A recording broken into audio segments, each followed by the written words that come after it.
Assalamualaikum warahmatullahi wabarakatuh. Alhamdulillahi rabbil alamin. Allahumma sholli ala sayyidina Muhammad wa ala ali sayyidina Muhammad. Pagi ini saya buatkan video mengenai ma'rifatullah, yaitu ilmu mengenal Allah, mengenal syariatnya atau peraturan-peraturannya yang bersumber dari Al-Quran dan As-Sunnah, mengenal tentang asma-asmanya atau nama-namanya, mengenal sifat-sifatnya yaitu karakter Allah, dan mengenal af'alnya atau perbuatannya, kudroh dan irodahnya. Saya buatkan video ini karena masih banyak saudara-saudari kita yang masih tidak mengetahui kebenaran hakiki mengenai apa itu ma'rifatullah, sehingga mudah dibodoh-bodohi sama orang pendurhaka yang seolah-olah sudah mengenal Allah, padahal yang mereka ajarkan itu mengenalkan kepada iblis, yaitu mengajak kepada neraka yang menyala-nyala. Saudaraku yang dirahmati Allah, karena Allah Maha Bijaksana memberikan perumpamaan-perumpamaan, contoh, gambaran, analogi di dalam Al-Quran supaya memudahkan kita untuk memahami firman-firman-Nya. Karena di dalam Al-Quran itu ada ayat yang muhkamat, yang mudah dipahami orang kebanyakan, yaitu ayat-ayat yang mengandung isi pokok. Sedangkan ayat-ayat yang mutasyabihat adalah ayat-ayat yang mengandung makna yang banyak, makna tersirat, banyak kemungkinan makna, tergantung kedalaman pemahaman kerohanian seseorang yang melihat firman Allah tersebut. Maka ketika Allah memberikan perumpamaan kepada kita di dalam Al-Quran supaya memudahkan bagi kita memahami firman-firman-Nya, saya pun ingin memberikan perumpamaan, analogi, gambaran, contoh untuk memudah pahamkan supaya tidak mudah dibodoh-bodohi ilmu ma'rifat yang sesat. Karena masih banyak saya lihat di video YouTube maupun di Facebook itu orang yang meyakini bahwa orang yang sudah ma'rifat di level tertinggi sudah tidak perlu lagi bersyariat, sudah tidak lagi sholat. Ini sesuatu yang konyol. Oleh karena itu, saya beri pemahaman yang sangat mudah agar Anda semua tidak mudah dibodoh-bodohi, tidak mudah disesatkan. Ingat, meyakini tidak sholat itu adalah perbuatan kekafiran, karena Allah sudah menyebutkan di dalam Al-Quran. Jadi yang menentang Al-Quran itu, ayat-ayat Allah, itu hanyalah kaum yang kafir. Nabi Muhammad SAW itu juga bersabda bahwa orang yang meninggalkan sholat itu orang kafir. Jadi letak perbedaan antara orang beriman sama yang tidak itu, yaitu sholatnya. Karena di dalam Al-Quran maupun di dalam kitabnya para wali, Allah itu menyebutkan untuk menganjurkan melakukan sholat. Karena itu yang paling utama. Karena nanti di hari hisab, hari perhitungan, yang pertama kali ditanya itu perkara sholatnya. Kalau misalkan sholatnya baik, amal seluruhnya itu baik. Tapi kalau sholatnya sudah rusak, maka amal lainnya bisa rusak. Kenapa begitu? Karena terkait firman Allah bahwa sholat itu bisa mencegah perbuatan keji dan mungkar.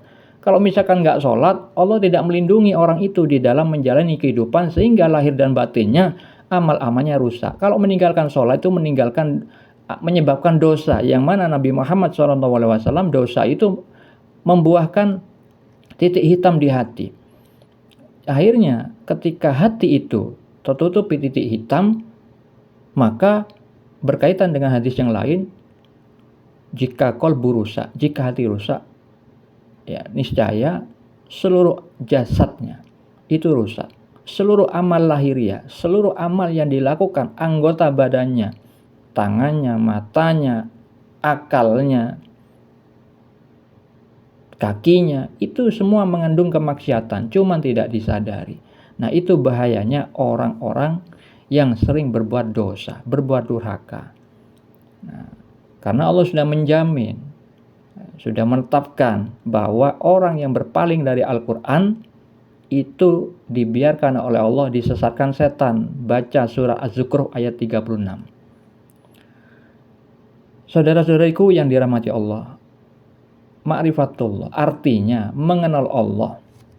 Ma'rifat itu mengenal kedudukan yang diberikan kepada orang yang telah bertakwa lahir dan batinnya. Jadi ma'rifat itu istilah bahasa kiasan yang Allah sampaikan kepada para wali Allah, yang itu disampaikan oleh Allah sendiri, ya, seperti hanya di dalam kitab Al-Mawaqif Al-Mukhtabat milik Wali Asy-Syaikh Muhammad bin Abdul Jabbar An-Nafri. Di situ banyak ratusan kalam hakikat yang Allah sampaikan kepada walinya yang mengandung makna tersirat, kode-kode rahasia, ilmu Rabbani. Beberapa di antaranya sudah saya jabarkan kalam hakikat tersebut di channel ini. Kalau Anda menonton channel YouTube saya, bisa simak pada list kitab Al-Mawaqif wal Mukhatabat. Jadi ma'rifatullah, ma'rifat itu mengenal. Contohnya di dalam dunia perkantoran, karena Allah menyebutkan di dalam Al-Quran bahwa pengetahuan Allah meliputi segala sesuatu, maka saya berikan contoh di muka bumi ini yang mengandung hikmah yang bisa diambil benang merahnya kepada ilmu ma'rifatullah.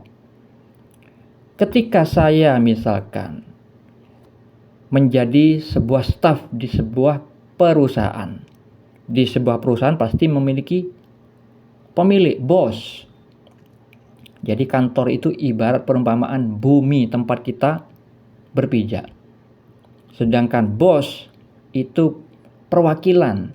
Saya nggak ngomong itu perumpamaan dari Allah, karena Allah zatnya itu tidak bisa diserupai dengan apapun. Seperti yang Allah firmankan dalam Asy-Syura ayat 11 maupun surat Al-Ikhlas ayat 4. Tidak ada sesuatu pun yang setara dengan dia. Maka orang-orang di muka bumi ini adalah perwakilan dari asma Allah, nama-nama Allah. Misalkan bos saya itu bijaksana, maka secuil titipan sifat kebijaksanaan Allah diberikan kepada manusianya sebagai bos saya. Nah, kalau misalkan di dalam sebuah perusahaan tempat saya bekerja, saya itu sebagai stafnya, maka saya dikatakan mengenal bos saya kalau saya mengikuti perintah bos, apalagi yang diwajibkan oleh si bos. Di dalam kantor itu ada peraturan. Nah, itu perumpamaan dari syariat Islam. Syariat itu adalah peraturan. Anda baca surat Al-Jathiyah ayat 18. Ikutilah syariat itu, urusan agama itu. Jangan ngikuti hawa nafsu orang yang tidak mengetahui. Itu perintah Allah kepada Nabi Muhammad SAW. Begitupun kita. Jadi saya ngikuti peraturan perusahaan milik bos. Itu perwakilan, perumpamaan, analogi bahwa orang berspiritual, orang yang ingin disebut hamba Allah, maka dia harus mengikuti perintah Allah sebagai raja, mahadiraja, sebagai maharajanya. Jadi mengikuti Al-Quran dan As-Sunnah. Karena Nabi Muhammad SAW itu bersabda, tidak akan tersesat selama kita berpegang teguh kepada Al-Quran dan As-Sunnah. Jika melenceng dari itu, lupakan saja, makrifat setan itu namanya. Jadi kalau misalkan saya sebagai staf mengakui kenal dekat dengan bos saya pasti ngikuti peraturan di kantor tersebut. Yang dengan itu nanti saya bekerja kepada bos itu dengan loyalitas tinggi, mengerjakan yang wajib dan menambahi yang sunnah. Misalkan saya pulang lebih malam daripada pegawai lainnya. Itu ibarat amalan sunnah di dalam berspiritual. Jika loyalitas saya tinggi, maka bos saya pasti melirik saya. Suatu saat pasti dinaikkan jabatan saya, dipanggil oleh bos itu sendiri. Nah, ini perumpamaan bagi orang-orang yang bertakwa lahir dan batin, amalan wajib dan sunnah, sehingga Allah mencintainya seperti yang Allah firmankan ya, di dalam hadis tentang wali, di dalam hadis riwayat Al-Bukhari. Jadi Allah itu menyebutkan bahwa orang yang mendekati Allah itu dengan ibadah yang wajib dan menambah yang sunnah hingga Allah mencintainya, maka aku jadikan mata yang dia melihat dengannya, aku yang menjadi tangan ketika dia berbuat dengannya, dan lain-lain. Itu maksudnya tajalli. Allah mentajalikan, menampakkan perbuatannya kepada para wali Allah yang dicintai. Karena apa? Karena mereka sudah berbuat takwa lahir dan batin, ngikuti syariat. Apalagi sholat itu wajib. Jadi seperti itu mudahnya tentang ma'rifatullah. Semoga bermanfaat. Assalamualaikum warahmatullahi wabarakatuh.